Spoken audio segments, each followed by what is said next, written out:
Housing లో అందరి clarity ఉండాలి. 2.5 lakh houses we are going to inaugurate before 15th of August. Yes. 2.4 lakh houses we are going to దీన్ని by December 26.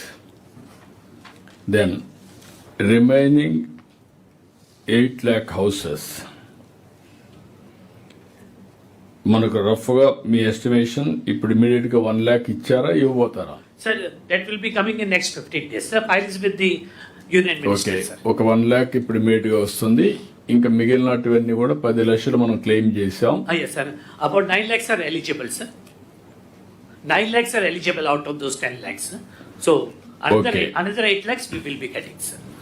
8 లక్షలు వస్తుంది. Yes, sir. 8 plus 1 9 లక్షలు. Plus, sir, urban లో ఇంకా 1 లక్ష వస్తాయి, sir. Urban లో ఇంకా ఒక 1 lakh will come, sir. Already about 50,000 has come. మొత్తం కలిసి 10 lakh హౌసెస్. Yes, sir. ఇప్పుడు మీరు గుర్తుపెట్టుకోవాల్సిన 10 lakh ఇప్పుడు కట్టేటి కాకుండా ఇప్పుడు ఇనాగరేట్ చేసే 8.9 దగ్గర కంప్లీట్ చేస్తే 8.88 ఇంకో 10 lakh houses. As and when we are getting allocation ఇస్తాను, you have to complete. This is 27 ఎండ్కు మీరు కంప్లీట్ చేసే ప్రోగ్రామ్ పెట్టుకోవాలి. That is the program, not financial year, calendar year. 1 year 6 months time ఉంటుంది. Will keep that time. ఎక్కడ కూడా spill over ఉండడానికి వీలు లేదు. దిస్ ఈజ్ 1 ఇన్స్ట్రక్షన్స్ అందరికీ. ఇది కూడా మీరు ఎక్కడెక్కడ ఎలిజిబిలిటీ ఉంటుందో అవన్నీ పెట్టి కంటిన్యూగా రివ్యూ చేయండి. 2 హౌస్ సైట్స్ మొత్తం కలిసి 2 లక్షల మందికి ఇంటి జాగాలు కావాలని ప్రిలిమినరీ ఎస్టిమేట్స్ ఇవి. జిల్లా కలెక్టర్స్ డిస్ట్రిక్ట్ వారిగా విలేజెస్ వారిగా క్రాస్ చెక్ చేసుకోండి. పాలసీ 3 సెంట్లు రూరల్, 2 సెంట్లు అర్బన్. అయితే కొంతమంది ఎగ్జిస్టింగ్ లేఅవుట్స్, ఇక్కడ కొంతమంది మేము ఇక్కడే ఉంటాం, లేఅవుట్ ఉంది అన్ని వాళ్ళకి అక్కడే ఇచ్చేసేయండి. అదే ఎలిజిబిలిటీ, అదే లేఅవుట్లో కన్ఫర్మ్ చేయండి. 2, ఒకవేళ వాళ్ళు కానీ ఒప్పుకుంటే 2 సెంట్లు బదులు 3 సెంట్లు కావాలంటే వాళ్ళు మోడిఫికేషన్ చేసి ఎగ్జిస్టింగ్ లేఅవుట్లో అది కూడా ఇవ్వండి. ఈ 2 ఎక్సర్సైజ్లు అయిన తర్వాత బ్యాలెన్స్ బెనిఫిషరీస్, బ్యాలెన్స్ ఎవరైతే ఉన్నారో రిమైనింగ్ బెనిఫిషరీస్, కొంతమందికి అక్కడ ఉండడానికి కూడా విల్లింగ్ లేదు, కొంతమంది కొత్త వాళ్ళు ఉన్నారు. వీళ్ళని ఒకసారి ఎస్టిమేట్ చేయండి. ఎస్టిమేట్ చేసి ఇప్పటికీ ఏదైతే ఉందో ల్యాండ్ ఎక్కడెక్కడ మీకు పాసిబిలిటీ ఉందో డిస్ప్యూట్ లేకుండా ఇమ్మీడియట్ అక్విజిషన్ చేసి హౌస్ సైట్స్ ఇచ్చేసి ఈ హౌస్ సైట్స్ కూడా ఇండ్లు కట్టాలి. టోటల్ 10 లక్షల ఇండ్లు కట్టాలి. మీకు వచ్చేది 2 లక్షల ఇంటి జాగాలు ఇవ్వాలి. ఇవన్నీ కూడా ఉండేటన్ని అడ్జస్ట్ చేసిన తర్వాత ఎలిజిబుల్ అటు ఇటు 10,000 20,000 ఉన్నా మీరు కన్సిడరేషన్ తీసుకుంటారు. స్టాచ్యురేషన్ మోడ్కి వెళ్తున్నాం, 100% ఇస్తున్నాం. 2, రెగ్యులరైజేషన్. ఎక్కడెక్కడ మీరు మరీ తీవ్రంగా ఉండేటి తప్ప 100% ఇవన్నీ కూడా రెగ్యులరైజ్ చేయాల్సిన అవసరం ఉంది. నేను నిన్న మొన్న కూడా రివ్యూ చేశాం. సిసిఎల్ఏ అండ్ చీఫ్ సెక్రటరీ గారికి చెప్తున్నా, 60,000 మందికి పట్టాలు ఒక్క విజయవాడలో ఇచ్చే అవకాశాలున్నాయి. ఇదే మరిగా విశాఖపట్నంలో ఒక 20,000-30,000-40,000 వేలకు అక్కడ కూడా ఇచ్చే అవకాశం ఉంది. ఒక 10,000-15,000. ఇలాంటి చాలా గ్రామాలు, ఈవెన్ గుంటూరు 22 ఏకర్ చాలా ల్యాండ్స్ ఉన్నాయి. ఇవన్నీ కూడా మీరు తీసుకొని నాకు అవన్నీ కూడా క్లియర్ చేసి 100% రెగ్యులరైజ్ చేయడం మన బాధ్యత. ఏదైనా అవసరమైతే మొన్న మనం చేసాం, కొన్ని క్యాబినెట్ తీసుకొచ్చాం నెల్లూరులో. Same model you bring it, will accept it, will allot immediately. Collectors కూడా చొరవ తీసుకొని మీ జిల్లాలో లిటిగేషన్ ఫ్రీ కావాలంటే మీరు ఇవన్నీ చేయాలి. లేదు వాళ్ళు మీ ఆఫీస్ తెప్పించుకోవాలంటే శాశ్వతం తిరుగుతూనే ఉంటారు. లిటిగేషన్ లేకపోతే ఇన్ని పిటిషన్ రావు మనకు. కాబట్టి ఇది క్లారిటీ మళ్ళీ చెప్తున్నా. 1 is 4,88,000 ఆన్ గోయింగ్ హౌసింగ్ 2.5 లక్షలు ఆగస్ట్ 15th. 2 మిగిలిన 2,33,000 38,000 వస్తుంది. 4,88,000 అంటే అది బై డిసెంబర్.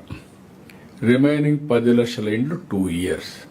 2 years అంటే ఇప్పటి నుంచి నెక్స్ట్ ఇయర్ 2028 డిసెంబర్ మీరు ప్లాన్ చేసుకోండి. దీనికి కావాల్సిన హౌస్ సైట్స్ ఎగ్జిస్టింగ్ లేఅవుట్స్లో those who are willing allot చేసేయండి. ఒకటి అయిపోతుంది. ఒకవేళ కానీ కొంతమంది మోడిఫికేషన్ అడిగితే 2 సెంట్లు బదులు 3 సెంట్లు 2 సెంట్లు అక్కడ కూడా ఇవ్వండి, అబ్జెక్షన్ లేదు. మూడోది, అక్కడ వద్దు, ఇది దూరంగా ఉంది, మాకు బిల్డింగ్ లేదు అన్న వాళ్ళు మాత్రం లిస్ట్ అవుట్ చేసుకోండి. అక్కడి నుంచి స్టాచ్యురేషన్ మోడ్లో ఎక్కడ యాక్సెప్టబుల్ ఇమ్మీడియట్గా సార్ట్ అవుట్ చేసి లిటిగేషన్ పోకుండా సార్ట్ అవుట్ చేసేది కన్సెంట్ అవార్డు కానీ, లేకపోతే విన్ విన్ సిచ్యువేషన్ కింద ల్యాండ్ పూలింగ్ చేసి ఏమైనా డెవలప్మెంట్ చేయగలిగితే అది కూడా చేయండి. హైబ్రిడ్ మోడల్స్, కొంత మనీ కొంత ల్యాండ్ తిరిగి ఇవ్వడం, అలాంటి మోడల్ వర్కౌట్ చేసి యాక్సెప్టబుల్ ఫార్ములా ప్రకారం చేసి 100% ఇచ్చే బాధ్యత మీది. 2 రెగ్యులరైజేషన్. ఎక్కడైనా సరే ఇంక వీలు కాదు, ఇది సుప్రీంకోర్టు వరకు అబ్జెక్షన్ ఉంటుంది, లేకపోతే ఏదో సమస్య ఉంటుందంటే తప్ప all houses you are regularizing. ఒకవేళ అవసరమైతే you are bringing to cabinet. అది 22A కావచ్చు, ఎస్టేట్ భూమి కావచ్చు, లేకపోతే సెటిల్మెంట్ ల్యాండ్ కావచ్చు, ఏదైనా కానీ అన్నీ కూడా సార్ట్అవుట్ చేయాలి. సెంటు పట్టది మేము కూడా ట్రై చేస్తుంటే వాళ్ళు గ్రామ పంచాయతీలో రిజిస్ట్రేషన్ చేశారు, ఇప్పుడు క్యాన్సిల్ చేసి మేము ఇవ్వడానికి లేదని కింద నుంచి 1 year నుండి ట్రై చేస్తున్నాం సార్. ఆ ప్రాబ్లం కలెక్టర్ చెప్తున్నారు. రిజిస్ట్రేషన్ చేసి ఇచ్చారట పట్ట, ఇప్పుడు మళ్ళీ మనం మార్చాలన్నా క్యాన్సిల్ చేయాలన్నా గవర్నమెంట్ ఒక డెసిషన్ తీసుకుంటే తప్పదు అవ్వదని అంటున్నారు సార్. రెక్టిఫికేషన్ డీడ్ ఒకటి దానికి మనం వేవర్ చేయాలి సార్, అది రిజిస్ట్రేషన్ డిపార్ట్మెంట్కి. అప్పుడు మనం వచ్చిన తర్వాత మొత్తం వెరిఫికేషన్ చేసాం సార్. ఇన్ఎలిజిబుల్ కొంతమంది తేలారు సార్, ప్రకాశం డిస్ట్రిక్ట్ సార్. ఎవరు? నాకు ఐడియా ఉంది. ఇక్కడ రిజిస్ట్రేషన్ ఎవరు? ఇక్కడ రిజిస్ట్రేషన్ ఏంటా ఇది? అది ప్రపోజల్ పంపించారు అంటే కొన్ని చేంజెస్ ఇన్ బెనిఫిషరీస్ వివరాల్లో కానీ ఇవి కానీ అంటే ఎగ్జంప్షన్ చేంజ్ చేయడానికి రెక్టిఫికేషన్ స్టాంప్ డ్యూటీ ఎగ్జంప్షన్ అది ప్రపోజల్ పెట్టున్నారు సార్. ఎవరు ఇవ్వాలి? అంటే గవర్నమెంట్ ఇది కాంపిటెంట్ సార్. మన ఐజీ గారు ఎలక్షన్ డ్యూటీకి వెళ్ళారు, వచ్చిన తర్వాత నెక్స్ట్ వీక్. నేను అడిగేది చెప్పిన. ఎస్ సార్, గవర్నమెంట్ ఇవ్వాలి సార్. గవర్నమెంట్ ఎగ్జంప్షన్ ఇస్తే ఆటోమేటిక్గా అంటే ఈ ఆ డాక్యుమెంట్స్ ఎగ్జిక్యూట్ చేయడానికి స్టాంప్ డ్యూటీ ఎగ్జంప్షన్ చేసుకోవచ్చు సార్. ఓకే, ప్రకాశం ముందు క్యాన్సిలేషన్ కదా మేము అడిగేది సార్. క్యాన్సిలేషన్ కి ఒక మెమో ఇచ్చాం sir. Collector will authorize the tahsildar on behalf of government cancel చేస్తారు సార్. దాంట్లో రీడింగ్ రీజన్ వచ్చి ఇన్ఎలిజిబుల్ అనే రీజన్ పెట్టి క్యాన్సిలేషన్ కి. సో దానికి మనకేమీ ఆవశ్యకత ఉండదు సార్. ఇట్లా చేసి అప్పుడు వీళ్ళకి ఇవ్వాలంటే మనం ఏం చేయాలి, మళ్ళీ వర్కౌట్ చేద్దాం, అంతే కదా. I will sort it out, sir. I will sit and have a meeting and I will sort it. Yeah, ఇప్పుడు okay, yes within 2-3 days chief secretary and CCLA they will solve the problem. All collectors note it. Any problem you send your comments to CCLA and chief secretary, they will sort it out.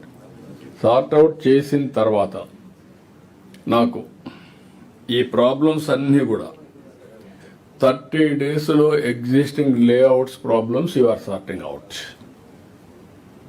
Remaining 4-5 monthsలో by year end you are going to acquire land for 2 lakh houses and then we are going to allot. Then 1 year time you have to construct 100% saturation mode. Okay, మీకు clarity ఉంది ఇంకా ఇక్కడ ఎక్కడ issue లేకుండా. Honourable finance minister to address the gathering. అందరికీ నమస్కారం. గౌరవ ముఖ్యమంత్రి గారికి, సహచర మంత్రులకు, గౌరవ నారా లోకేష్ గారికి, చీఫ్ సెక్రటరీ గారికి, విచ్చేసినటువంటి కలెక్టర్స్కి అందరికీ కూడా హృదయపూర్వకంగా నమస్కారాలు తెలియజేసుకుంటున్నా. The aim of this meeting is not only about assessing the progress or reviewing the progress. It's about realigning the entire government machinery towards one common objective, That is efficient delivery, disciplined expenditure, and visible results on the ground. As Finance Minister, my message is very simple. Every rupee spent by the government must create value to the people. It is not about spend more, it is about spend better. Especially when the resources are limited. You know what we are going through at present. There is a huge resource gap between what we are earning and what we are spending. As a finance minister, I find it as a challenging times, but as the chief minister always says, it is an inspiring time for him. For a man who has seen every crisis as an opportunity, it is an inspiring time for him. But for me, every day it is a challenging time with so much of resource gap to manage at every step, starting from salaries, pensions to the developmental expenditure. So I request every secretary, every collector to spend wisely within the allocated budget and make, instead of spending, what should be our thing is, what is the outcome based? Rather than spending on what is released, what is amount spent, we are seeing it in physical numbers. What is that quality change we could bring in the lives of the people should be the measure yardstick for the collectors to come. It is in a state level, we go by the numbers, but in the field as collectors, we should see if we have spent on a road, what outcome has it given? If we have spent in a hospital, what is the quality of change it has brought? That should be the real motive of the thing. So basically, we as a finance department, we are here, we always request, to avoid the wasteful expenditure. And I also request, it is not only about spending wisely, it is also about earning wisely.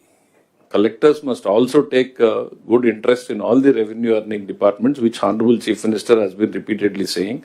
It's not only about spending. Now we have to tighten wherever there is a loophole in the system, and we should earn more so that we can give better services to the people.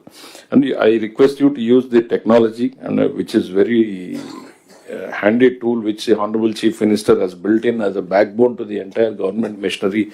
I want every collector to use all the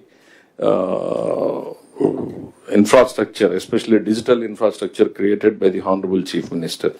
So revenue mobilization is one of the biggest priorities of the government. So when it comes to the welfare, we are doing the best. ఎక్కడ కూడా ఏ రాష్ట్రంతో compare చేసినా కూడా wasteful expenditure అనేటువంటిది లేకుండా direct మనం transfer ఏదైతే చేస్తా ఉన్నామో చాలా ఎఫిషియెంట్గా వెళ్తుంది. అట్ ది సేమ్ టైం డెవలప్మెంట్లోకి వచ్చేటప్పటికి there are lot of one example I want to quote. Over a period of time various departments agreements enter అవుతూ వచ్చినాయి, టెండర్స్ పిలిచే అగ్రిమెంట్స్ ఎంటర్ అవుతూ వచ్చినాయి. All agreements are in force.